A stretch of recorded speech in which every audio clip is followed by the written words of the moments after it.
Assalamualaikum warahmatullahi wabarakatuh. Di sini saya atas nama Ahmad bin Wahid akan membacakan atau akan mempresentasikan materi keutamaan Tahsin Qiraah dalam mata kuliah Tahsin Qiraah yang diampu oleh dosen Bapak Fikri Farihin MPDI. Sini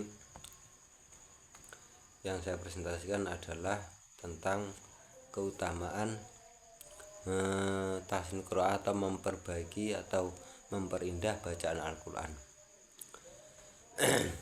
Perihal keutamaan dan kelebihan membaca Al-Quran, Rasulullah SAW telah mengatakan dalam sebuah hadis yang diriwayatkan oleh Imam Bukhari dan Muslim, ada dua golongan manusia yang sungguh-sungguh orang dengki kepadanya, yaitu orang yang diberi oleh Allah Subhanahu wa Ta'ala kitab suci Al-Quran ini dibacanya siang dan malam, dan orang yang dianugerahi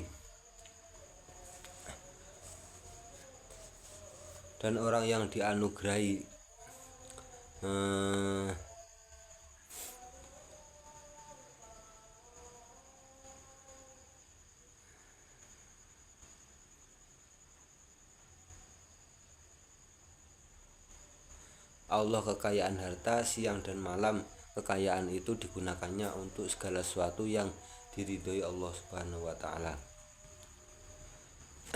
Khalid bin Basir dari Al-Husain bin Ali dari Nabi Muhammad SAW bersabda, siapa yang membaca Al-Quran dalam sembahyang sambil berdiri, maka ia mendapat pahala untuk tiap huruf 100 hasanat atau 100 kebaikan, dan siapa yang membaca Al-Quran sembahyang sambil duduk, maka ia mendapat pahala untuk tiap huruf 50 hasanat atau 50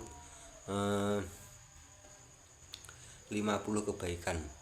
Dan barang siapa membaca Al-Quran bukan dalam keadaan sholat, ia mendapat pahala untuk tiap huruf 10 hasanat atau 10 kebaikan. Dan siapa yang mendengar bacaan kitab Allah atau Al-Quran benar-benar ingin mendapat pahala darinya atau dari Allah, maka akan dicatat untuknya pada tiap huruf satu kebaikan. Dan siapa yang membaca Al-Quran hingga khotam, maka ia mendapat kesempatan doa mustajab yang ada kalanya segera di dunia atau kelak di akhirat. Sesungguhnya orang-orang yang selalu membaca kitab Allah atau Al-Quran dan mendirikan sholat dan menafkahkan sebagian dari rezekinya yang telah kami anugerahkan kepada mereka dengan diam-diam dan terang-terangan, mereka itu mengharapkan perniagaan yang tidak akan merugi. Quran Surat Fatir ayat 29. Dari Aisyah radhiyallahu anha, ia berkata, Rasulullah Shallallahu alaihi wasallam bersabda, orang yang membaca Al-Quran dan ia pandai atau hafal dalam pembacaannya, ia akan bersama para malaikat yang menjadi utusan yang mulia lagi suci. Sedangkan orang yang membaca Al-Quran tetapi ia terbata kesulitan serta kesukaran dalam membacanya, ia akan memperoleh 2 pahala. Hadis riwayat Imam Bukhari dan Muslim. Tahsin Quran atau memperbaiki bacaan Al-Quran adalah indikasi dari keimanan seorang muslim. Seorang muslim yang tidak berusaha memperbaiki bacaan Al-Qurannya, membaca seadanya saja, maka keimanannya terhadap Al-Quran sebagai kitabullah atau kitabnya Allah patut diragukan, karena bacaan yang bagus adalah cerminan rasa keyakinan kepada wahyu Allah yang agung ini. Jadi ketika orang yang belum belajar tahsin Qiraah dan dia tidak ingin untuk mempelajarinya, berarti tingkat keimanannya lebih sedikit daripada orang yang ingin mempelajari tahsin Qiraah dengan mendalam. Tentang hal ini Allah Subhanahu wa Ta'ala berfirman dalam Quran surat Al-Baqarah ayat 121 yang artinya kurang lebih begini. Orang-orang yang diberikan Alkitab atau Taurat dan Injil membacanya dengan benar, mereka itulah orang-orang yang mengimaninya, dan barang siapa yang ingkar kepada Alkitab, maka merekalah orang-orang yang merugi. Walaupun ayat ini menyinggung kaum Ahlul Kitab yang terdiri dari kaum Yahudi dan Nasrani, tetapi sebagian besar para mufassirin menyebutkan bahwa kitab atau ayat ini ditujukan untuk bersifat umum atau semua kalangan atau semua orang, termasuk di dalamnya juga ditujukan kepada umat Islam yang berkitab sucikan Al-Quranul Karim. Hal ini juga diperkuat oleh kaidah usul fikih. Ibrah atau pelajaran itu dilihat dari umumnya lafadz atau qaul am. Kalau di usul fikih itu biasa atau dengan istilah qaulul am, bukan dari sebab yang khusus atau bukan dari qaul khos. Maka itu wajib hukumnya bagi setiap muslim dan muslimah untuk memperhatikan bacaan Al-Qur'annya. Ini dikarenakan tilawah yang baik akan mempengaruhi kualitas ibadah kita di sisi Allah Subhanahu wa taala. Contohnya dalam sholat jamaah bagi kaum laki-laki muslim.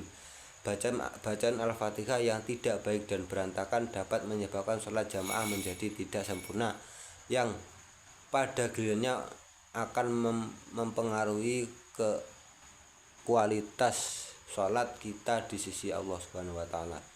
Jadi ketika imam bacaannya itu tidak benar, maka sholat itu tidak sah, dan semua makmum yang mengikutinya itu juga tidak sah.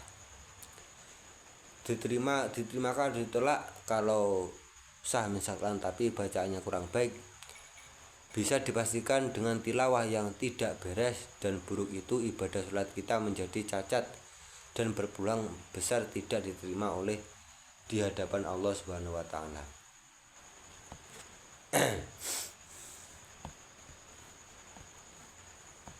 Dengan kata lain, menurut tujuan ilmu usul fikih, mereka yang tidak memperbaiki tilawah Al-Quran menjadi lebih baik dan sesuai dengan kaidah tajwid, maka akan dimasukkan kategori orang-orang yang lalai tidak memperdulikan kitabullah ini. Sebagai orang muslim, tentu kita tak ingin dimasukkan ke dalam golongan orang yang merugi seperti halnya kedua ahli kitab tadi, hanya karena lalai dan tidak memiliki ihtimam atau perhatian terhadap kitab suci kita. Tajwid berasal dari kata jawwada yujawidu tajwidan, yang maknanya memperbaiki atau membuat bagus atau memperindah bacaan. Menurut bahasa lughawi adalah membaguskan sesuatu, sedangkan menurut istilah bermakna mengucapkan sesuatu bunyinya huruf dengan benar dan bagus. Para ulama spesialis Al-Quran mendefinisikan tajwid sebagai mengeluarkan atau mengucapkan huruf-huruf menurut hak aslinya atau bersatu. Di sini keutamaan mempelajari tahsin qiraah adalah atau mempelajari tajwid, makharijul huruf. Di sini sangat banyak sekali keutamaannya. Yang paling mendasar adalah ketika kita sholat dan membaca Fatihah atau tahiyat, itu harus dengan benar sesuai dengan tajwid atau bacaan yang ada kaidah yang dituliskan oleh ilmu-ilmu masing-masing. Sekian dari kami. Assalamualaikum warahmatullahi wabarakatuh.